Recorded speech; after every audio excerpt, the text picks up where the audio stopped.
আসসালামু আলাইকুম সুপ্রিয় শিক্ষার্থীবৃন্দ, নতুন একটি ভিডিও নিয়ে তোমাদের সামনে উপস্থিত হয়েছি। আমি মোহাম্মদ ওয়াকিল আহমেদ শুভ, পড়াশোনা রাজশাহী প্রকৌশল ও প্রযুক্তি বিশ্ববিদ্যালয় অর্থাৎ রুয়েট।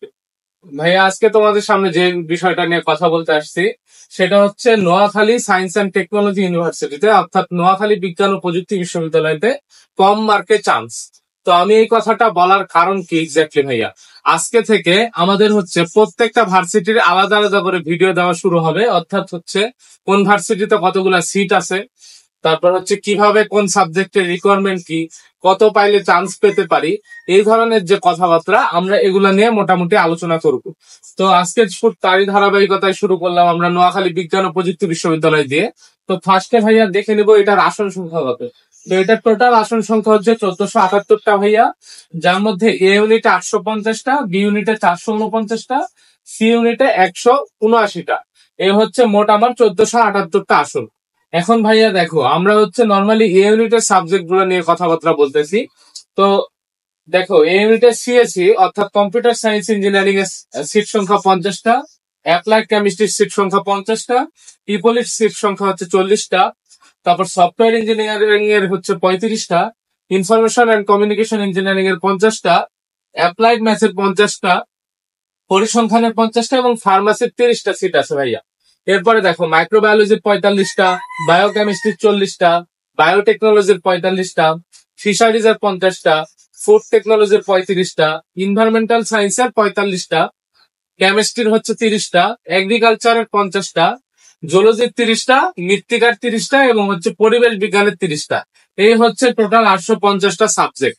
এখন কোন কোন সাবজেক্টের জন্য আমাদের রিকোয়ারমেন্ট কি, এটা দেখো ভাইয়া। Computer science engineering, applied chemistry, triple E, software engineering, IC এবং হচ্ছে অ্যাপ্লাইড ম্যাথ আর পরিসংখ্যান, এই কয়েকটা সাবজেক্টের জন্য আমাদের এইচএসসি তে ভাইয়া কি থাকা লাগবে, ম্যাথ থাকা লাগবে। অর্থাৎ এই যে ইঞ্জিনিয়ারিং সাবজেক্ট গুলা, এই সাবজেক্ট গুলায় যদি আমাদের এইচএসসি তে জাস্ট ম্যাথ থাকে তবে আমরা হচ্ছে ভর্তি হইতে পারবো। এখন দেখো ভাইয়া, এই ক্ষেত্রে কিন্তু আমাদেরকে গুচ্ছের কোনো শর্ত দেওয়া নাই যে গুচ্ছে ম্যাথ দেখাইতে হবে অথবা বায়োলজি দেখাইতে হবে অথবা ম্যাথের সাথে তুমি বাংলা ইংলিশ দেখাও অথবা বায়োলজির সাথে বাংলা ইংলিশ দেখাও। অর্থাৎ তুমি যে কোনোটা দাগাই যদি হচ্ছে গুচ্ছে মানে চান্স পাও আর কি, বা মার্ক তুলতে পারো, অ্যাপ্লাই করলে তোমার সাবজেক্ট চলে আসবে। অর্থাৎ কোনো আলাদা রিকোয়ারমেন্ট নাই যে আমার ম্যাথের সাথে বায়োলজি দেখাইতে হবে বা ম্যাথের সাথে বাংলা ইংলিশ দেখাইতে হবে বা বায়োলজির সাথে বাংলা ইংলিশ দেখাইতে হবে, হটেভার যে কোনো একটা দাগাইলেই হবে। তার মানে আমাদের ফার্স্ট রিকোয়ারমেন্ট কি থাকতেছে ভাইয়া, এইচএসসি তে ম্যাথ থাকা লাগবে। এরপরে দেখো, বি আর সি ইউনিট অর্থাৎ আর্টস এর যারা এবং কমার্সের যারা, তারাও কিন্তু ভাইয়া এই ইউনিটের সাবজেক্ট গুলোর জন্য অ্যাপ্লাই করতে পারবে এবং এই সাবজেক্ট গুলা পাবে। তো তাদের ক্ষেত্রেই দেখো একটা মানে অন্যরকম একটা বিষয় যে হচ্ছে আর্টস এর স্টুডেন্টরাও ইঞ্জিনিয়ারিং সাবজেক্ট পড়তে পারবে শুধুমাত্র যদি তাদের এই দুইটা জিনিস হচ্ছে থাকে। অর্থাৎ ইন্টারমিডিয়েটে হচ্ছে বা ইন্টারমিডিয়েটে না সরি এসএসসি তে হচ্ছে ম্যাথ থাকতে হবে এবং হচ্ছে পরিসংখ্যান, ম্যাথ অথবা পরিসংখ্যানের দুইটার যে কোনো একটা যদি থাকে তবেই তারা কি করতে পারবে, এই সাবজেক্ট গুলাতে অ্যাপ্লাই করতে পারবে। এটা একটা মজার বিষয় আর কি।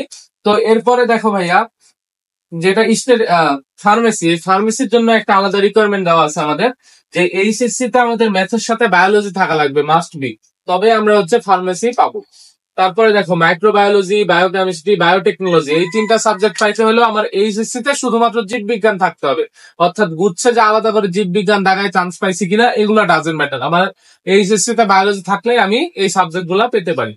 এরপর আসো fisheries, food technology, environmental science, chemistry, agriculture, zoology, মৃত্তিকা এবং পরিবেশ বিজ্ঞান। এগুলোর মধ্যে এই যে জুলজি পর্যন্ত এই সাবজেক্ট গুলা পেতেও আমার হচ্ছে এইচএসসি তে শুধুমাত্র বায়োলজি থাকা লাগবে। এই সবগুলো সাবজেক্ট পেতে আর কি এইচএসসি তে শুধুমাত্র বায়োলজি থাকলেই হচ্ছে ভাইয়া, আলাদা করে আমার ভর্তি পরীক্ষায় কিন্তু বায়োলজি দাগাইতে হচ্ছে এরকম কোনো কিছু না। তো এগুলা মোটামুটি দেখো আমাদের রিকোয়ারমেন্ট। এই রিকোয়ারমেন্ট গুলা কোথাও বলা নাই যে আমাদের হচ্ছে গুচ্ছ ভর্তি পরীক্ষায় এটা দাগান লাগবে এটা দাগান লাগবে এরকম কিছু, জাস্ট আমাদের এইচএসসি এর উপর কিছু রিকোয়ারমেন্ট দিয়ে রাখছে। তো এই ভার্সিটি গুলায় অনেক কম মার্কে চান্স হবে কারণ আসন সংখ্যা অনেক বেশি, 1478টা।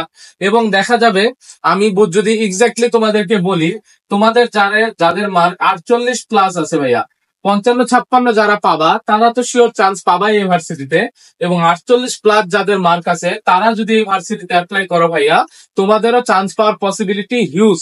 তো তোমরা হচ্ছে তোমাদের পছন্দ অনুসারে, যদি তোমরা নোয়াখালী বিজ্ঞান ও প্রযুক্তি বিশ্ববিদ্যালয় ভার্সিটিটাকে চয়েসে রাখো, তোমরা এই ভার্সিটির সাবজেক্ট গুলাকে তোমাদের পছন্দের ক্রম অনুসারে সাজাও, ইনশাল্লাহ এখানে তুমি কম মার্কে চান্স পেতে চলেছো ভাইয়া। তো আজকের ভিডিওটা ছিল এই পর্যন্তই। আমার ভিডিওগুলা যদি তোমাদেরকে ভালো লাগে থাকে ভাইয়া, বা আমার ভিডিওগুলোর দ্বারা যদি তোমরা সামান্য উপকৃত হও, অবশ্যই অবশ্যই ভাইয়া আমার চ্যানেলটাকে সাবস্ক্রাইব করে পাশে থাকবা এবং লাইক কমেন্ট শেয়ার করে তোমার বন্ধুদেরকে দেখার সুযোগ করে দাও। আর তোমরা যারা ইউটিউবে আমার বিভিন্ন পোস্টে কমেন্ট করো ভাইয়া, আমি অবশ্যই চেষ্টা করি সবার রিপ্লাই দেওয়ার, কিন্তু দেখা যায় মাঝে মাঝে দুই একটা রিপ্লাই হয়তো দিতে পারি না, ব্যস্ততার কারণে। নিজের পড়াশোনা অনেক অ্যানালাইসিস করা লাগে, টিউশন, তারপর হচ্ছে ব্যাচ পড়ানো লাগে ভাইয়া, সবকিছুর মাঝে সময় হয়ে ওঠে না। তারপরেও তোমরা যারা আমার সাথে ডিরেক্টলি কানেক্ট হতে চাও তারা অবশ্যই আমার ফেসবুক পেজ শুভ ম্যাথ সলিউশন এটা লিখে সার্চ দিলে চলে আসবে ভাইয়া, এখানে জয়েন দিয়ে দিবা। এবং তোমরা হচ্ছে ভাইয়া আমার হচ্ছে ফেসবুক গ্রুপ শুভ ম্যাথ সলিউশন, এখানেও জয়েন হয়ে যাবা, ঠিক আছে? এবং কেউ যদি চাও যে হচ্ছে আমার ফেসবুক পেজ বা হচ্ছে গ্রুপে জয়েন হতে, অবশ্যই অবশ্যই জয়েন হবা। এবং আমি হচ্ছে এই ভিডিওর ডেসক্রিপশন বক্সে অবশ্যই আমি হচ্ছে আমার হচ্ছে গ্রুপ এবং পেজের লিঙ্কটা দিয়ে দিব। তো ইনশাল্লাহ ভাইয়া তোমরা জয়েন হয়ে যাবা এবং ইনশাল্লাহ পরবর্তী কোনো ভিডিওতে দেখা হবে। ততক্ষণ পর্যন্ত সবাই সুস্থ থাকো, ভালো থাকো। আসসালামু আলাইকুম রহমতুল্লাহি ওয়া বারাকাতুহু।